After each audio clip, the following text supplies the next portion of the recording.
Ayun oh, pagpasok ko pa lang, talagang namangha na ako agad sunod sa nakita ko sa loob. Kita nyo naman yung itsura, para kang nasa isang Chinese movie, naglalakad.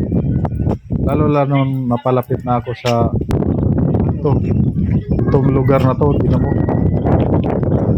Ang sarap ng hangin dito, napakalamig. Malamig, malakas ang hangin. So ayan, tingnan nyo naman dito kung gaano maganda ka bawat paligid. At talaga namang kinahabol-habol ko yung nagbibideo sa akin.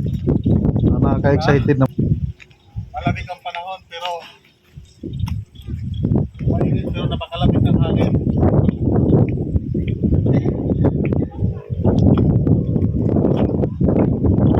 At patuloy nga lang ako sa paglalakad, parang batang nakalabas ako na. Enjoy na enjoy. So, bihira nga lang naman tayo makapunta sa lugar na to, guys.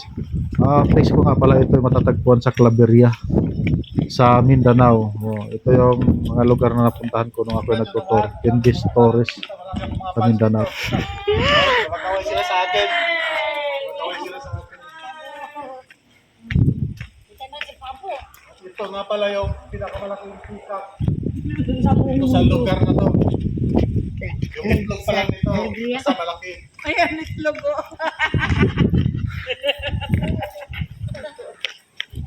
O diba? Sinong hindi mag-i-enjoy sa lugar na to?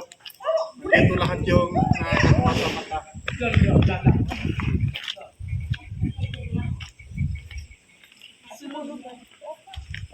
Pag tumayo ako, hanggang legs lang ako. Oh. Hindi naman.